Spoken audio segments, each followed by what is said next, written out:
নমস্কাৰ ব্ৰিলিয়েণ্ট টিউটৰিয়েলছৰ তৰফৰ পৰা মই আপোনালোকলৈ দশম শ্ৰেণীৰ এডভান্স মেথমেটিক্স বা উচ্চ গণিতৰ জটিল সংখ্যা পাঠটো আগবঢ়াই আছিলোঁ। আজি তাৰ দ্বিতীয় খণ্ড। সেই দ্বিতীয় খণ্ডলৈ যোৱাৰ আগতে আমি প্ৰথম খণ্ডত কি কি শিকিছিলোঁ তাৰ অকণমান আভাস এটা লৈ লওঁ। একদম সৰু সৰু কথা কিছুমান শিকিছিলোঁ, যেনেকৈ √-1টোক আমি আই বুলি ক'বলৈ শিকিছিলোঁ। লগতে দুই তিনিটামান অপাৰেচন শিকিছিলোঁ, যেনেকৈ তোমাৰ যদি √-1ৰ লগত √-a লগত √-b টো পূৰণ কৰোঁ, তেতিয়াহ'লে একেটা √ৰ তলতে আমি পূৰণ কৰি নিদিছিলোঁ। তাক কেনেকৈ কৰিছিলোঁ মনত আছেনে? তাক আমি এনেকৈ লিখিছিলোঁ √-1 * a * √-1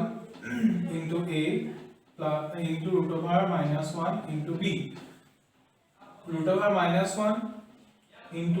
* a বুলি লিখিছিলোঁ আৰু √-1 * √b বুলি লিখিছিলোঁ। √-1 টোক যেতিয়া মই i বুলি কৈছিলোঁ, গতিকে মই এটোক i√a * i√b বুলি ক'ব পাৰোঁ। গতিকে i পূৰণ হৈ পেলাই আমাৰ হৈছিলেগে i² আৰু যিহেতু a আৰু b এতিয়া ধনাত্মক বাস্তৱ সংখ্যা, গতিকে তাক মই একেডাল √ৰ তলতে পূৰণ কৰি দেখাব পাৰোঁ। গতিকে i² টো মই -1 বুলি ক'ব পাৰোঁ। গতিকে -1 * √ab হ'লগে তোমাৰ √-ab। গতিকে হেতু কথা শিকিছিলোঁ আৰু লগতে তোমাৰ i এটা i পূৰণ কৰিলে কি হয়, দুটা i পূৰণ কৰিলে কি হয়, সেই গোটেই প্ৰচেছটো দেখিছিলোঁ। আৰু আমি চাইছিলোঁ যে চাৰিটাৰ ব্যৱধানত বস্তুবোৰ আকৌ ৰিপিট হয়। যেনেকৈ তোমাৰ i⁻1 হ'লে i হয়, i² কৰিলে আকৌ -1, i³ কৰিলে -i, i⁴ কৰিলে 1। ঠিক তেনেদৰে সাইডতে i⁵ মানে কিমান হ'ব? i হ'ব। i⁶ মানে কিমান হ'ব? -1 হ'ব। i⁷ মানে কিমান হ'ব? -i হ'ব। i⁸ মানে হ'ব 1। গতিকে বস্তুবোৰ চাৰিটা ব্যৱধানত আকৌ ৰিপিট হয়। আকৌ আৰু এটা সেট দেখাই দিছো মই। i⁸ লৈকে গ'ল নহয়, 9 কি হ'ব? i হ'ব। i⁻10 কিমান হ'ব? i² মানে -1 হ'ব। i�11 মানে হ'ব -i আৰু i⁴ মানে হ'ব 1। গতিকে এই সিকোয়েন্সটো লিখিছিলোঁ i - 1 - i 1, i - 1 - i 1। তেনেকৈ চাৰিটা গেপত যায়।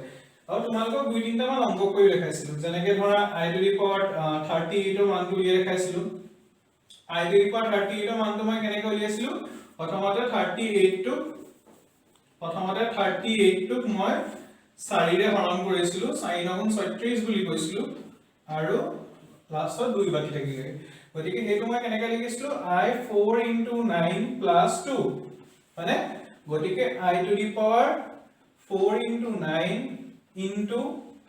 i²। i⁴ ৰ লগত যিকোনো ভ্যালু পূৰণ হৈ থাকিলে এই 4 নম্বৰ i⁴, i⁴8, i⁴12 ৰ নিচিনাকে 4 গুণিতকবোৰ সদায় 1 হৈ যাব। আৰু লগতে i² ভ্যালুটো আমি বহাই দিছিলোঁ -1 বুলি। গতিকে লাষ্টত পাইছিলোগে -1। এই বস্তুটোকে কিছুমান স্কুলত বা কিছুমান কিতাপত ইয়াক 4 ৰে পূৰণ নকৰি,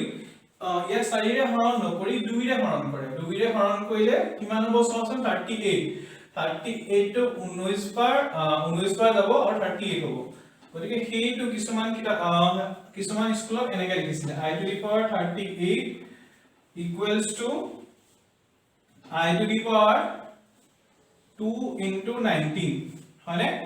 গতিকে সেইটোকে লিখিছিলে i² ^ 19। i² মানে হৈছে তোমাৰ -1 - 1⁻19 মানে -1 ৰ ওপৰত -1ক যদি মই এটা অযুগ্ম সংখ্যাৰ টু দি পাৱাৰ হিচাপে প্ৰকাশ কৰোঁ, তেতিয়া হেতুৰ ভ্যালু সদায় -1 হয়। আৰু যদি হেতু যুগ্ম সংখ্যা হয়, যেনেকৈ ধৰা -1⁴, তেতিয়া হেতু 1 হয়। গতিকে -1⁻³ হ'লে যদি অযুগ্ম হয় এই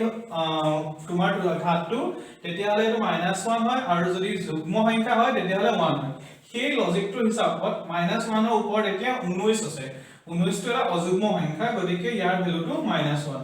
গতিকে এই প্ৰচেছটো কিছুমান কিতাপত বা কিছুমান স্কুলত কৰাব পাৰে। গতিকে দুইটা মেথডে শুদ্ধ। গতিকে তোমালোকে যিটোকে সুবিধা পোৱা সেইটো হিচাপতে কৰিব পাৰা। গতিকে এইখিনি হৈছে থুলমূলকে আমি পঢ়ি অহা কথাখিনি বা ভাগ 1ৰ সাৰাংশটো। এতিয়া আমি যোৱাটো ক্লাছত কি পঢ়িছিলো বিশুদ্ধ কাল্পনিক সংখ্যা পঢ়িছিলো বিশুদ্ধ কাল্পনিক সংখ্যা সংজ্ঞাটো কেনেকুৱা ধৰণৰ আছিল যদি a বুলি এটা মোৰ ওচৰত ধনাত্মক বাস্তৱ সংখ্যা থাকে তেতিয়া হলে √(-a) মই এটা বিশুদ্ধ কাল্পনিক সংখ্যা বুলি কৈছিলো হেইটোৰ সংজ্ঞা মতে মোৰ ওচৰত যদি যিকোনো এটা বাস্তৱ সংখ্যা আৰু লগত i এটা লগ হৈ থাকে সেই পদটোক আমি কি বুলি কম বিশুদ্ধ কাল্পনিক সংখ্যা বুলি কম এই বস্তুটো এতিয়া এই ফৰমেটটোত আছে নে এটো ফৰমেটলৈ নিব পাৰিবা নে তুমি এই দুইটোক মই এনেকৈ লিখিলো যেনিবা i টোক মই কেনেকৈ লিখিব পাৰো √(-1) এতিয়া এই দুইটোক মই √() তললৈ ভৰাব লাগিব √() তললৈ ভৰাবলৈ হলে মই দুইটোক কেনেকৈ লিখিব লাগিব √(4) বুলি লিখিব পাৰো নে দুইটোক আৰু এটো হলতে তোমাৰ √(-1) গতিকে 4 আৰু -1 দুইটা একেটা খাইলে লৈ আহিলো 4 * -1 তোমাৰ √(-4) এতিয়া আমি শিকিছিলো যে √(-a * √(-b মই √(-a * √(-b বুলি লিখিব নোৱাৰো কিন্তু ইয়াত 4টো কি হৈছে ধনাত্মক সংখ্যা হৈছে আৰু √(-1) টো ঋণাত্মক হৈ আছে গতিকে এই বস্তুটো হ'বলৈ হলে এই বস্তুটো যে কেতিয়া নহব যেতিয়া দুইটা বস্তু ঋণাত্মক হ'ব তেতিয়াহে এটো নহব যেহেতু ইয়াত এটা হলো ধনাত্মক সংখ্যা আছে গতিকে তুমি এনেকৈ লিখিব পাৰো গতিকে তোমালোকে কি দেখি লাগে এতিয়া এই টুৱাইস আইটো মই এইটো ফৰমেটত প্ৰকাশ কৰিব পাৰিছো গতিকে যিকোনো এটা সংখ্যা যিকোনো এটা পদ যিটো পদৰ লগত এটা বাস্তৱ সংখ্যা আৰু লগত এটা i পূৰণ হৈ থাকে তেতিয়া হলে সেই পদটোক মই কি বুলি কম বিশুদ্ধ কাল্পনিক সংখ্যা বুলি কম এতিয়া আহিব কাল্পনিক সংখ্যাৰ পৰা জটিল সংখ্যা কাক বোলে জটিল সংখ্যা হৈছে এটা কাল্পনিক সংখ্যাৰ লগত যদি এটা বাস্তৱ সংখ্যা যোগ হৈ থাকে ইয়াত কি হৈছিল এই i টোৰ লগত এটা বাস্তৱ সংখ্যা পূৰণ হৈ আছে এতিয়া সেই বস্তুটোকে মই জটিল সংখ্যা হিচাপত লিখিব পাৰো নহলে জটিল সংখ্যা সংজ্ঞাটো চাবা যদি a আৰু b দুটা বাস্তৱ সংখ্যা হয় তেতিয়া হলে a plus ib ফৰমেটত থকা যিমানবোৰ সংখ্যা আছে সেই সংখ্যাবোৰক মই জটিল সংখ্যা বুলি কম ইয়াৰ এই বস্তুটো তোমাৰ কাল্পনিক সংখ্যা নিচিনা হৈছে নে এটোক মই কি বুলি লিখিব পাৰো √(ai) বুলি লিখিব পাৰো গতিকে এই বস্তুটো হৈছে কাল্পনিক সংখ্যা আৰু এই গোটেই বস্তুটো হৈছে এটা জটিল সংখ্যা কাল্পনিক সংখ্যা কেতিয়া হয় যেতিয়া এটা ধনাত্মক সংখ্যা পূৰণ হৈ থাকে i টোৰ লগত আৰু জটিল সংখ্যা কেতিয়া হয় যেতিয়া এটা বাস্তৱ সংখ্যা বা এটা বাস্তৱ সংখ্যাৰ লগত এই পাৰ্টটো যোগ হৈ থাকে যেতিয়া এটা কাল্পনিক পাৰ্ট যোগ হৈ থাকে তেতিয়া সেই সংখ্যা প্ৰণালীটোক কোৱা হয় জটিল সংখ্যা এতিয়া তোমাৰ এই বস্তুটোকে টুৱাইস i টোকে টুৱাইস i টো এটা জটিল সংখ্যা এটা কাল্পনিক সংখ্যা জটিল সংখ্যা হ'বও পাৰে কিন্তু এটা জটিল সংখ্যা কাল্পনিক সংখ্যা নহ'বও পাৰে কেনেকে এই টুৱাইস i টো এটা কি হৈছে কাল্পনিক সংখ্যা হেতুক মই এটা বাস্তৱ সংখ্যাৰ লগত যদি যোগ কৰিবলৈ হয় তেতিয়া মই আকৌ শূন্য এটা যোগ কৰি দিলে হেতুৰে কি হৈ যাব তোমাৰ জটিল সংখ্যা হৈ যাব আৰু যদি মই এটা কি বুলি কয় আৰু এটা মই বেলেগ এটা উদাহৰণ দিছো জটিল সংখ্যা 3 plus twice i যেনিবা 3 plus twice i এটো কি হৈ আছে এটা কাল্পনিক পাৰ্ট আছে আৰু এটা বাস্তৱ পাৰ্ট আছে দেখিছানে এইটো এটা পাৰ্ট আৰু এইটো এটা পাৰ্ট এটা তাত বাস্তৱ পাৰ্ট যোগ হৈ আছে আৰু এটা তাত কাল্পনিক সংখ্যা এটা যোগ হৈ আছে বুজি পাইছানে গতিকে জটিল সংখ্যাৰ সংজ্ঞাটো কি হ'ব যদি a আৰু b দুটা এনে বাস্তৱ সংখ্যা হয় যে যদি দুটা বাস্তৱ সংখ্যা হয় তেতিয়াহলে a + ib মই কি বুলি কম এটা জটিল সংখ্যা বুলি কম গতিকে ইয়াৰ লগত আমি দুই তিনটা মান কথা চাব পাৰো যদি a টো ইয়াত শূন্য হৈ যায় তেতিয়াহলে ইয়াত কি হৈ যাব এটো কি বুলি লিখিব পাৰিম মই ib গতিকে যদি a টো ইয়াত শূন্য হয় তেতিয়াহলে a + ib টো এটা কি হৈ যাব বিশুদ্ধ কাল্পনিক সংখ্যা হৈ যাব যদি তোমাৰ ইয়াত b টো 0 হৈ যায় তেতিয়াহলে অকল কি থাকিবগে a হৈ থাকিব গতিকে যদি a টো 0 হয় তেতিয়া এটা বিশুদ্ধ কাল্পনিক সংখ্যা হ'ব যদি b টো 0 হৈ যায় ইয়াত a পাৰ্টটো 0 হৈ যাব তেতিয়া অকল বাস্তৱ পাৰ্টটো থাকি যাব তেতিয়া কি হ'ব এটা বাস্তৱ সংখ্যা হৈ যাব গতিকে ইয়াৰ পাছতে এই বস্তুটো লগিয়ে এটা নতুন কনসেপ্ট আহি গ'ল তোমাৰ দেছোৱা প্ৰতিটো বাস্তৱ সংখ্যা এতিয়া 2 3 যেনিবা -4 এই প্ৰতিটো বাস্তৱ সংখ্যাকে মই এটা জটিল সংখ্যাৰ ৰূপত তোমালোকক দেখাব পাৰো যেনেকৈ 2 টোক মই কেনেকৈ দেখাব পাৰো 2 + i * 0 গম পাইছানে 3 টো কেনেকৈ দেখাব পাৰো 3 + i * 0 -4 টোক মই দেখাব পাৰো -4 + i * 0 গতিকে প্ৰতিটো বাস্তৱ সংখ্যা এটা কাল্পনিক সংখ্যা আকাৰ এটা জটিল সংখ্যা আকাৰ তোমালোকে দেখাব পাৰা গতিকে তোমালোকে কি গম পালা এতিয়া বাস্তৱ সংখ্যাখিনিও এটা জটিল সংখ্যাৰ এটা পাৰ্ট গতিকে তোমালোকে যদি ধৰা এইটো এটা জটিল সংখ্যাৰ গোটেই জটিল সংখ্যাখিনি এই জটিল সংখ্যাখিনি যদি মই এইটো মই জটিল সংখ্যা বুলি নাম দি লৈছো জটিল সংখ্যা তেতিয়া হলে বাস্তৱ সংখ্যাখিনি ক'ত থাকিব তোমাৰ বাস্তৱ সংখ্যাখিনি তাৰ মাজত থাকিব বাস্তৱ সংখ্যাখিনি থাকিব কাৰণ এই বাস্তৱ সংখ্যাখিনি মই জটিল সংখ্যাৰ আকাৰত দেখাব পাৰো কিন্তু এই বাস্তৱ সংখ্যাৰ লগতে আৰু এটা মাজত আৰু এটা চিট থাকিব সংহতি থাকিব এইকেইটা হৈছে সংহতি এই সংহতিটো হৈছে কাল্পনিক সংখ্যাৰ সংহতি বুজি পাইছানে এইটো হৈছে বাস্তৱ সংখ্যাৰ সংহতি মানে তোমালোকে পাই আহিছে যে এটা থুপ যেটো এটা সংখ্যাবদ্ধ থুপ সেই থুপটোকে কি বুলি কোৱা হয় সংহতি বুলি কোৱা হয় যদি মই এই গোটেই বাস্তৱ সংখ্যাখিনি এটা পাৰ্টত থওঁ কাল্পনিক সংখ্যা কোনখিনি য'ত তোমাৰ a পাৰ্টটো 0 হৈ থাকে অকল ib যেনিবা 2i 3i -4i এইবোৰ তোমাৰ বাস্তৱ হ'ব নোৱাৰি গতিকে বাস্তৱখিনি মই একাষৰীয়া কৰি দিব লাগিব কাল্পনিকখিনি একাষৰীয়া হৈ থাকিব কিন্তু সেই গোটেই বস্তুটো ক'ত মাৰি দিব জটিল সংখ্যাত মাৰি দিব গম পাইছানে মই আকৌ এবাৰ তোমালোকক দেখাই দিছো জটিল সংখ্যাৰ ভিতৰত বাস্তৱ সংখ্যাখিনি কেলে থাকিব কাৰণ আমি প্ৰতিটো জটিল সংখ্যাকে a + ib ফৰ্মত মই প্ৰকাশ কৰিব পাৰো কাল্পনিক সংখ্যাখিনি জটিল সংখ্যাৰ মাজতে থাকিব কাৰণ কাল্পনিক সংখ্যাখিনি একো নহয় তাত অকল বাস্তৱ পাৰ্টটো তাত শূন্য হৈ থাকিব যেনেকৈ তোমাৰ 2i 3i -5i এইখিনি কেনেকুৱা হৈ থাকিব 0 + 2i 0 + 3i 0 + 5i ইয়াত আগৰ পাৰ্টটো 0 ইয়াত পাছৰ পাৰ্টটো 0 গতিকে প্ৰতিটো বস্তুকে প্ৰতিটো সংখ্যাকে আমি এটা জটিল সংখ্যা আকাৰত দেখাব পাৰো গতিকে প্ৰতিটো সংখ্যাৰ এটা থুপে জটিল সংখ্যাৰ এটা উপসংহতি প্ৰকৃত উপসংহতি গতিকে জটিল সংখ্যাটো হৈছে এটা ডাঙৰ সংহতি এটা তাৰ মাজত তোমাৰ বাস্তৱ সংখ্যাটো থাকে তাৰ মাজত তোমাৰ কাল্পনিক সংখ্যাটো থাকে গতিকে এই কনসেপ্টটো কেতিয়াবা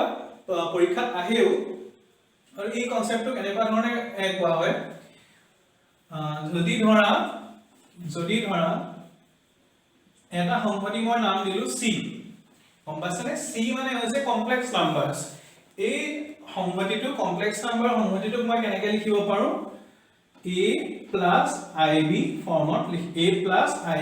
লিখিব পাৰো য'ত a আৰু b হৈছে এটা ৰিয়েল দুটা বাস্তৱ সংখ্যা গতিকে এই সংহতিটো হৈছে আটাইতকৈ ডাঙৰ সংহতিটো এই সংহতিটোৰ এটা উপসংহতি হ'ল বাস্তৱ সংখ্যাখিনি গম পাইছানে বাস্তৱ সংখ্যাখিনি ইয়াৰ এটা উপসংহতি কেতিয়াবা এই ৰিলেচনটো তোমাক সুধিব পাৰে পৰীক্ষাত 1 বা 2 নম্বৰৰ কাৰণে গতিকে সেই বস্তু তোমালোকে কনসেপ্টটো জানি থব লগিয়াটো খুবেই প্ৰয়োজনীয় কিয় হয় মই তোমালোকক দেখাই দিলো কাৰণ প্ৰতিটো বাস্তৱ সংখ্যাকে আমি এটা জটিল সংখ্যাৰ ৰূপত দেখাব পাৰো আৰু জটিল সংখ্যাটো কি যদি a আৰু b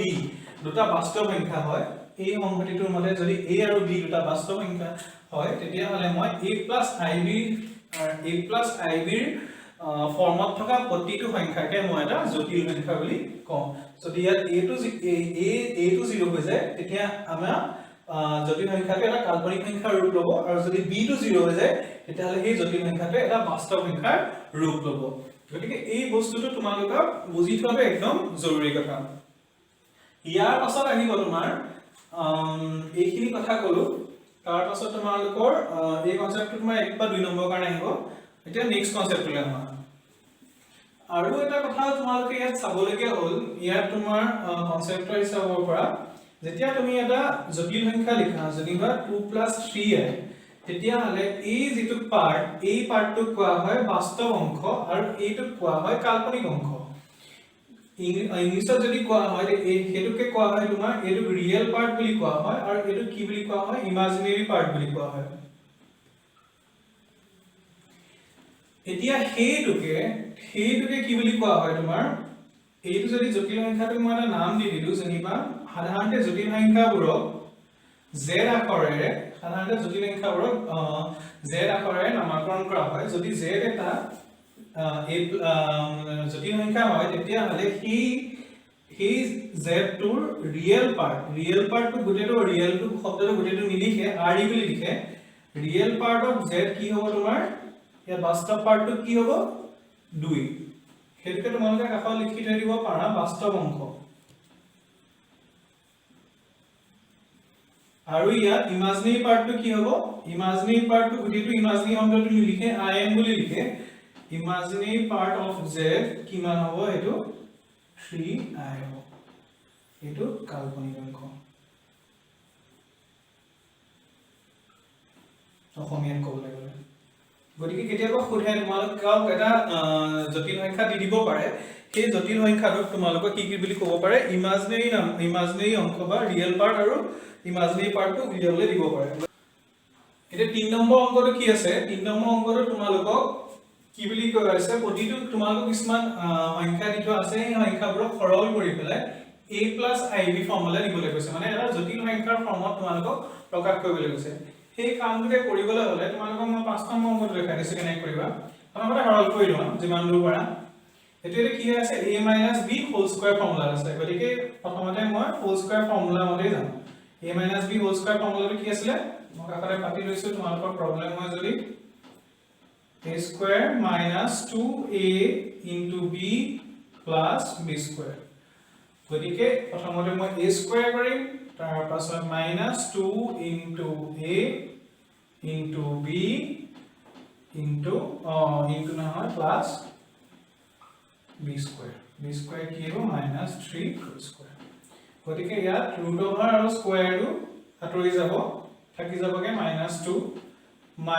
2 into a টো দেখিছানে এটো তোমালোকে একেটা root over তলতে নিব নোৱাৰা হয় মই তোমালোকক এবাৰ দেখাই আহিছো গতিকে মই এটো এনেকৈ লিখিম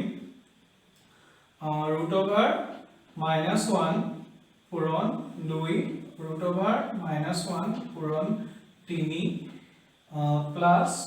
এটো root over ৰ স্কয়াৰ এটা হৈ যাব লাষ্টত কি হৈ যাব -3 এটা তোমালোকে ব্ৰেকেটবোৰ দিওতে সাৱধান হ'বা কিছুমানে এই ব্ৰেকেটটো উঠাই দিয়া আৰু এই ব্ৰেকেটটো উঠাই কি কৰা প্লাস আৰু মাইনাসটো একেলগে লিখি দিয়া এনেকৈ হলে তোমালোকৰ নম্বৰ কাটিব গতিকে তোমালোকে ব্ৰেকেটবোৰ দিয়া একদম সিস্টেমেটিকলি দিবা ইয়াতো দিউ বুলি ক'লে দিব পাৰা এটা তোমালোকে কি কৰিবা বাস্তৱ পাৰ্টখিনি যিমান পাৰা একেফালে আনিবা মই -2 আৰু এফালে প্লাসে মাইনাসে -3 টো মই আগলৈ আনিলো -2 তাৰ পিছত এই পাৰ্ট কি যাব তোমাৰ এই পাৰ্টটো -2 এটো মই কেনেকৈ লিখিব পাৰিম √(-1) into √(2) into এটো মই কেনেকৈ লিখিব পাৰিম √(-1) into √(3) হয়নে গতিকে -2 এ 3 এ তোমাৰ কিমান হলগে 5 হলগে -2 5 -2 into √(2) এই -1 টো জায়গাত মই কি লিখিব পাৰিম i বুলি লিখিব পাৰিম -3 √(3) টো মই আগলৈ লিখিছো -1 টো জায়গাত মই কি লিখিব পাৰিম √3i গতিকে -5 -2 √2 আৰু √3 টো মই একেলগে লিখিলো i আৰু i মিলি গৈ পেলাই হলগে তোমাৰ i স্কয়াৰ গতিকে এইটো কিমান হলগে তোমাৰ এইটো হলগে তোমাৰ -5 minus i square মানে -1 এটো মই এবাৰ পাতি লৈছো আৰু এটো 2 যেহেতু এই দুটা বাস্তৱ সংখ্যা গতিকে মই দুটা একেটা ৰুট ওভাৰ তললৈ লিখিব পাৰো -1 into 2√6 a minus দালে প্লাস হৈ যাব -5 plus 2√6 বুজি পাইছানে গতি উত্তৰটো তোমাৰ যদি এইটো উলা লাগে তোমাৰ এই উত্তৰটো এই ফৰ্মেটত আছে নে তুমি ইয়াৰ -5 plus 2√6 এই গোটেই পাৰ্টটো হৈছে এটা বাস্তৱ সংখ্যা কিন্তু ইয়াত কাল্পনিক পাৰ্ট এটা লাগিব যদিহে তুমি এই গোটেই বাস্তৱ সংখ্যাটো এটা জটিল সংখ্যাৰ ৰূপ দিব বিচাৰা গতিকে এইটো তুমি কি বুলি লিখিব পাৰা +i পূৰণ তেতিয়া কি হ'ব এই যেটো পাৰ্ট এই পাৰ্টটো হৈ যাব তোমাৰ a plus I into 0 0 b মানটো লৈ ল'ব গতিকে চাবলৈ গলে a to a plus ib ফৰ্মত আহি গলগে যেতিয়া তুমি এটা বাস্তৱ সংখ্যা পোৱাগে বা এটা পদ পোৱাগে তুমি চাবা তাৰ এটা কাল্পনিক পাৰ্ট থাকে আৰু যদি কাল্পনিক পাৰ্টটো পাবাগে যদি তুমি তোমাৰ ধৰা উত্তৰটো এনেকৈ ওলালে টুৱাইস i তেতিয়া হলে তুমি আগত শূন্য এটা যোগ কৰি দিব লাগিব কাৰণ তোমাক কৈছে যে এই বস্তুটো তুমি a plus ib ফৰ্মত লিখা য'ত এটা a টো এটা বাস্তৱ সংখ্যা আৰু ib টো এটা কাল্পনিক পাৰ্ট গতি এই গুটেটো তুমি আমাৰ যেটো বাস্তৱ লাগে গতিকে i পূৰণ 0 এটা লগাই দিব লাগিব যাৰ কাৰণে এই গুটেই সংখ্যাটো a plus ib ফৰ্মুলে গুচি গ'ল গতিকে তেনেকুৱা ধৰণৰ অংকবোৰ তেনেকুৱা ধৰণে কৰিবা যেটো খুধে হেতু তুমি এবাৰ চাবা কি লাগে তোমাৰ আনসাৰটো কি লাগে হেতু এবাৰ চাবা বৰ্তমান আৰু এটা অংক কৰিছো তাৰ 3 নম্বৰে 4 নম্বৰটো তিনি চাৰিটো 1 by I পূৰণ -1 to the cube divided by 2 গতিকে এইটো তোমালোকে কেনেকৈ কৰিবা -1 cube মানে হৈছে তোমাৰ -1 তাৰ পাছত আহিলেগে 2 গতিকে এই পাৰ্টটো তোমালোকক যদিও দেখিবলৈ জটিল কৰি দিছে একো এটা জটিল পাৰ্ট নহয় এই 1 by I টো তোমালোকে কেনেকৈ কৰিব পাৰা চোৱা সেই ওপৰৰ যে 1 টো আছে সেই 1 টো জায়গাত মই I to the power 4 লিখিব পাৰোনে কাষত লিখি লবা যেহেতু I to the power 4 মানে হৈছে 1 divided by I গতিকে -1 by 2 পূৰণ I to the power 4 আৰু I তলত আহিছে কথা কলি কিমান থাকিবগে I cube গতিকে I cube ৰ মানটো কিমান আছিল -1/2 পূৰণ I cube ৰ মানটো আছিল -I কাষত তুমি একবাৰ লিখিব পাৰা যেহেতু I to the cube মানে হৈছে -I গতিকে এই পাৰ্টটো কলকে তোমাৰ ওলালগে মাইনাসে তোমাৰ প্লাস হৈ গল থাকিলেগে তোমাৰ I divided by 2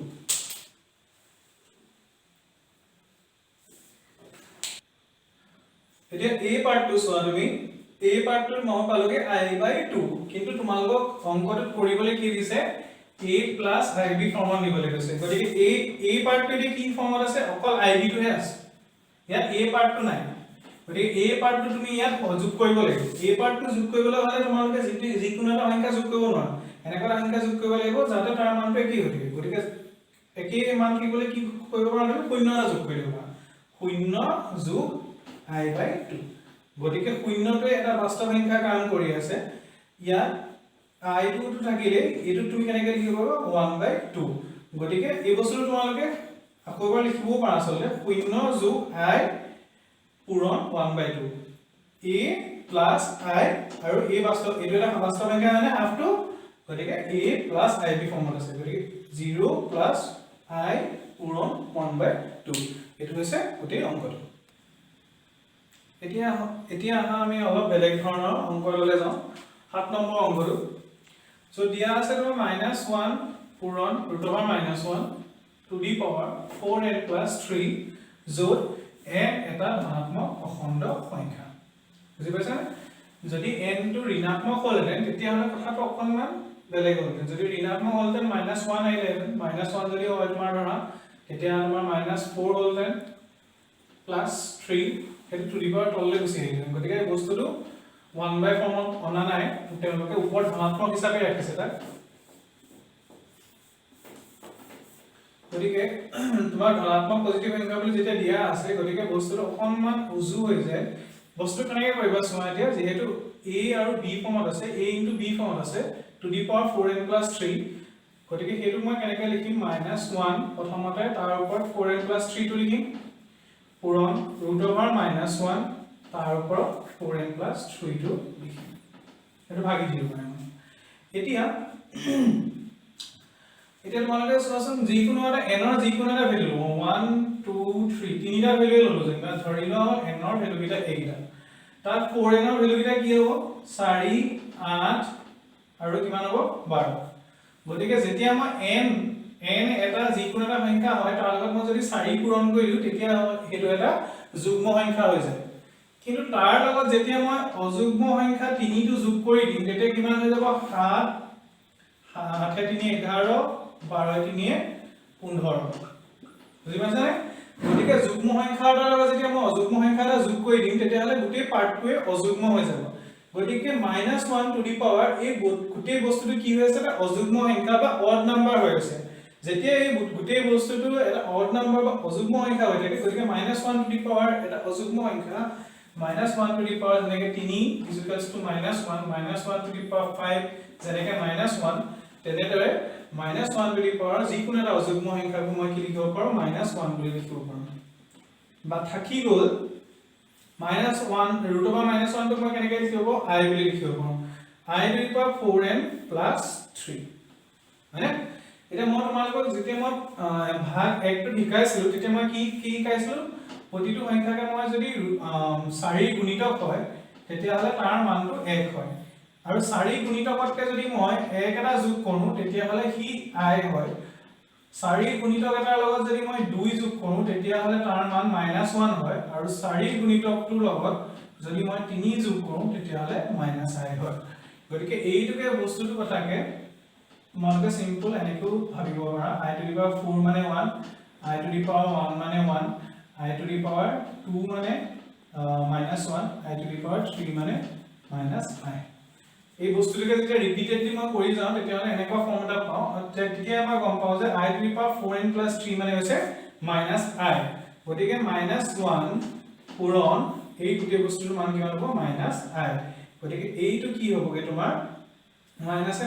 plus I এই বস্তুটো যদি মই a plus ib ফৰ্মত তোমাৰ মই লিখো তেতিয়া কি হ'ব লাগিব ইয়াৰ ধনাত্মক পাৰ্টটো নাই গতিকে মই 0 লিখিব লাগিব যোগ 0 পূৰণ I 0 পূৰণ I নহয় যোগ I কাৰণ এটো মান এটা যোগ পূৰণ কৰি দেখাব পাম দেখালে হ'ব গতিকে এইটো হ'লগে তোমাৰ a ইয়াত b মানটো কিমান হৈ আছে b মানটো ইয়াত 1 a plus ib বা I into 1 তেনেকৈ লিখিব পাৰি a plus ib ফৰ্মত যদি লিখা এইটো a plus I b মানটো 1 গম পাইছা নে এই বস্তুটো অংকটো তেনেকৈ কৰিব লাগিব এতিয়া তোমালোকৰ 4 নম্বৰ অংকটো চাও 4 নম্বৰ অংকটো তোমালোকৰ ইয়াৰ ভ্যালুটো উলিয়াব দিছে কি জানি তলত দিয়া বলা মান নিৰ্ণয় কৰা গতিকে ইয়াৰ মানটো আমি উলিয়াব লাগিব এই মানটো মই তোমালোকক কেনেকৈ উলিয়াম চাবা I to the power 17 আছে সেই 17 টো মই তোমালোকক 2 এ হৰণ কৰি পেলাই 2 এ হৰণ কৰা নিয়মটোতে কৰাই দেখাইছো তোমালোকে 4 এ হৰণ কৰি কৰিব পাৰা 2 এ যদি হৰণ কৰা 17 টো তেতিয়া কেনেকৈ হ'ব 2 8 গুণ কিমান হ'ব 16 আৰু বাকি থাকিব 1 হয়নে গতিকে এইটোক মই কি লিখিব পাৰো I to the power 2 into 8 plus নহয় plus ওপৰ আহিব plus 1 2 8 গুণ 16 যোগ 1 1 by 1 to the power 34 বুলি লিখিব পাৰা I to the power 34 বুলি লিখিব পাৰা whole root over square আছে whole to the power 2 আছে গতিকে 1 to the power 34 মানে হেতু 1 হৈ যাব গতিকে তোমালোকে হেতু একাই লিখিও লব পাৰা নিলিখিও পাৰা আৰু 34 টো মই কেনেকৈ লিখিব পাৰো চাওচোন 34 টো মই যদি 2 এ হৰণ কৰো 2 এ 17 বাৰ হ'ব 34 গতিকে এইটো হলগে তোমাৰ এটো মই কেনেকৈ লিখিব পাৰো I square to the power 8 মানে বা মই একাই কৰি দেখাইছো আৰু এবাৰ I to the power 2 into 8 পূৰণ I to the power 1 হয়নে এইটো মই কেনেকৈ লিখিব পাৰো 1 by I to the power 17 into 2 square গতিকে এইটো মই কেনেকৈ লিখিব পাৰো I square to the power 8 into I to the power 1 মানে I minus 1 by I square প্ৰতিটো প্ৰথমতে I square ভৰাই লবা তাৰ পিছত যেটো সংখ্যা আছে এটো ওপৰ লিখি দিবা কাৰণ তুমি I square মানটো জানা গতিকে সেই কাৰণে আমি I square টাৰ্ম কৰিলে মই গৈ আছো লাহে লাহে এতিয়া ইয়াত কি হ'ব কেছটো I square ভ্যালুটো কিমান হ'ব তোমাৰ -1 to the power কিমান হ'লগে 8 into I minus 1 by I square মানে আকৌ -1 to the power 17 আৰু গুটেটো ওপৰত থাকিলেগে স্কয়াৰ বুজি পাইছানে গতিকে এতিয়া a টো মান কিমান হ'ব এতিয়া -1 ৰ ওপৰত যদি এটা যুগ্ম সংখ্যা টু দি পাৱাৰ হিচাপে থাকে তাৰ ভ্যালুটো হয়গে তোমাৰ 1 আৰু যদি অযুগ্ম সংখ্যা টু দি পাৱাৰ হিচাপে থাকে তাৰ ভ্যালুটো হয়গে -1 গতিকে যেহেতু 8 টো এটা যুগ্ম সংখ্যা গতিকে -1 টু দি পাৱাৰ a হলগে তোমাৰ 1 into I minus 1 by minus 1 ৰ ওপৰত কি আছে অযুগ্ম সংখ্যা আছে গতিকে তাৰ ভ্যালুটো হ'ব -1 আৰু গুটেটো ওপৰত স্কয়াৰ আছে গতিকে এইটো হলগে তোমাৰ I এই -2 যোগ হৈ যাব আৰু তাত থাকিব 1 গতিকে I plus 1 স্কয়াৰ এই স্কয়াৰটো যদি মই ভাঙি দিও কিমান হ'ব I স্কয়াৰ plus 2ab জায়গা থাকিব a plus b whole square formula যদি মই ভাঙো a plus b a square plus 2ab plus b square গতিকে এইটো হ'ব -1 plus twice I plus 1 গতিকে এইটো এতে কেনসেল গল থাকি গলগে তোমাৰ 2 থাকি গলগে তোমাৰ 2 into I গম পাইছানে গতিকে এইটো হলগে তোমাৰ a plus b whole square formula ভাঙি দিলো a square plus 2ab plus b square মানে 1 square I square মানে হৈছে -1 plus 2y plus 1 গতিকে -1 এ কেনসেল গল থাকি গলগে তোমাৰ twice I গতিকে ইয়াৰ মান হে উলিয়াব লাগিছে গতিকে তুমি এইটো a plus ib ফৰ্মুলা নাপাতিলেও হ'ব গতিকে এইটো twice I year আনসাৰটো twice I গতিকে আনসাৰটো গোটেই প্ৰসেসটো মই প্ৰথমতে কি কৰিলো 17 আৰু 34 টো 2 এ হৰণ কৰি মই স্কয়াৰলে নিবলৈ চেষ্টা কৰিলো কাৰণ I স্কয়াৰ ভ্যালুটো জানো আমি গতিকে প্ৰথমতে 2 এ হৰণ কৰিলো 2 into 8 plus 1 লিখিলো তাৰ পিছত 2 into 8 into I কাৰণ যোগ এটা হৈ আছে না গতিকে 2 স্কয়াৰ টু দি পাৱাৰ 8 লিখিলো I স্কয়াৰ মানটো মই -1 বহাই দিলো 8 হল তাৰ পিছত into I এটা আছে গতিকে -1 টু দি পাৱাৰ 8 মানে 1 into I minus I to the power I square ভ্যালুটো কিমান হ'ব -1 to the power 17 আছে গতিকে -1 যদি অযুগ্ম পাৱাৰ এটা লওঁ গতিকে -1 হ'ব -এ পজিটিভ গতিকে স্কয়াৰ গতিকে a plus b ফৰ্মুলা দেখিলেগে twice I অংকটো ভালকে চাবা যদি বুজি নোপোৱা সাইডতে স্টেপবোৰ কৰি চাবা এই স্টেপটো কি আছিল তোমাৰ a x to the power a plus b formula ভাঙিলো মই x to the power a into x to the power b এই ফৰ্মুলাটো ভাঙিলো তোমালোকক যদি মই ফৰ্মুলা এটা কৈ দিও বাকিখিনি একদম উজুৱে এইটো মই কেনেকৈ ভাঙিলো x to the power a b টো মই কি বুলি লিখিব পাৰো x to the power a whole to the power b গতিকে এই দুটা ফৰ্মুলা মই ইউজ কৰিছো তোমালোকে এই দুটা ফৰ্মুলা সঘনাই ইউজ কৰিব লাগিব গতিকে বস্তুটো কনসেপ্টটো বুজি লবা নুবুজাকে নকৰিবা এটা 5 নম্বৰ অংকটো চাও 5 নম্বৰ অংকটো তোমালোকৰ কি দিয়া আছে n এটা ধনাত্মক বাস্তৱ সংখ্যা দিয়া আছে য'ত a plus I to the power twice n is equals to a minus I to the power twice n বুলি কোৱা আছে গতিকে তোমালোকক কি দিব লাগে n ৰ আটাইতকৈ সৰু যেটো মান হেতু উলিয়াবলৈ কৈছে গতিকে n ৰ মানটো কিমান হ'ব চাও এই বস্তুটো আমি কেনেকৈ কৰিব পাৰিম চোৱা 1 plus I মই এই ফৰ্মুলাটো যে দেখাইছিলো তোমালোকক x to the power a বিটো মই কেনেকৈ লিখিব x to the power a whole to the power b গতিকে মই এটা স্কয়াৰটো প্ৰথমতে ভৰাই ললো তাৰ পিছত মই ওপৰত n টো লিখিলো ঠিক তেনেদৰে ইয়াতো মই 1 minus I স্কয়াৰটো মই ভিতৰত ভৰাই ললো n টো ওপৰত লিখিলো বুজি পাইছানে গতিকে এইটো কি হৈ গ'ল a plus b whole square নিচিনা হৈছে কি গতিকে এইটো a square b ফৰ্মুলা মই যদি ভাঙো a square plus 2ab a মানটো a b মানটো I b square মানটো I square to the power n ইয়াত কিমান হ'বগে a minus b whole square formula ভাঙা ইয়াত a square minus 2ab plus b square আৰু whole to the power n এইটো কি হ'ব 1 plus 2I square মানে -1 whole to the power n এটো হ'ব 1 minus 2I minus 1 whole to the power n 1 আৰু -1 কেনসেল হ'ব দুইটা পক্ষতে আৰু এটো হ'বগে twice I whole to the power n আৰু এটো হ'ব minus twice I whole to the power n বুজি পাইছানে এতিয়া মই এটো আৰু অলপ সৰল কৰিবলৈ চাম এটো মই কেনেকৈ লিখিব পাৰো 2 to the power n into I to the power n এইটোক মই কেনেকৈ লিখিব পাৰো ইয়াত -1 এটা পূৰণ হৈ আছে যেটো -1 এটা আছে গতিকে -1 to the power n into 2 to the power n into I to the power n ইয়াত মই কি ফৰ্মুলাতে খটালো ইয়াত মই ফৰ্মুলা এইটো ফৰ্মুলা খটাইছো মই তোমালোকক a b to the power যদি x হয় তেতিয়া মই এটা কেনেকৈ লিখিব পাৰো a to the power x পূৰণ b to the power x যেহেতু এটা -1 ৰ কনসেপ্টটো বুজি পাইছানে -1 এটা পূৰণ হৈ আছে -1 পূৰণ কৰাইছে মানে -2 আছে গতিকে এটা -1 টো মই এক্সট্ৰাকে লিখিছো বাকিখিনি মই উলিয়াই দিম y sin টো তাৰ দুইফালে আছে I to the power n টো দুইফালে আছে গতিকে এইটো কি হ'ল কি তোমাৰ এই পালটো মই প্ৰথমতে লিখিছো -1 to the power n টো মোৰ কিহৰ সৈতে সমান হ'ব লাগিব এফালে কিবা থাকিলে কেনে নাথাকিলে 1 এটা থাকিলে গতিকে -1 to the power n টো 1 ৰ সমান হ'বই লাগিব গতিকে -1 to the power n টো কি ক্ষেত্ৰত 1 ৰ সৈতে সমান হ'ব চাও -1 to the power 1 যদি কৰো তাৰ ভ্যালুটো কিমান হ'ব -1 to the power যদি স্কয়াৰ কৰো তাৰ ভ্যালুটো কি হ'ব 1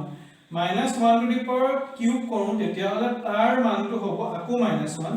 -1 to the power যদি 4 কৰো তাৰ ভ্যালুটো আকৌ 1 হ'ব গতিকে আমি তুমি যদি চোৱা -1 to the power যদি to the power টো অযুগ্ম সংখ্যা হয় তেতিয়া -1 হয় আৰু যদি যুগ্ম সংখ্যা হয় তেতিয়া হলে প্ৰতিবাৰে 1 হয় গতিকে n ৰ প্ৰতিটো যুগ্ম মানৰ বাবে তাৰ এই ৰাশিটোৰ মানটো 1 হ'ব কিন্তু তোমালোকক কি দিছে n ৰ আটাইতকৈ সৰু কি ধনাত্মক সংখ্যাটোৰ কাৰণে এই ৰাশিটো -1 to the power n টো 1 ৰ সৈতে সমান হ'ব গতিকে প্ৰথম ৰাশিটো কি হ'ব 2 হ'ব তাৰ পিছত 4 তাৰ পিছত 6 তেনেকৈ আহিব আটাইতকৈ সৰুটো কি হ'ব সেই হিচাপত গতিকে n তোমাৰ এনেকৈ লিখিবা n গতিকে n equals to 2 হৈছে আটাইতকৈ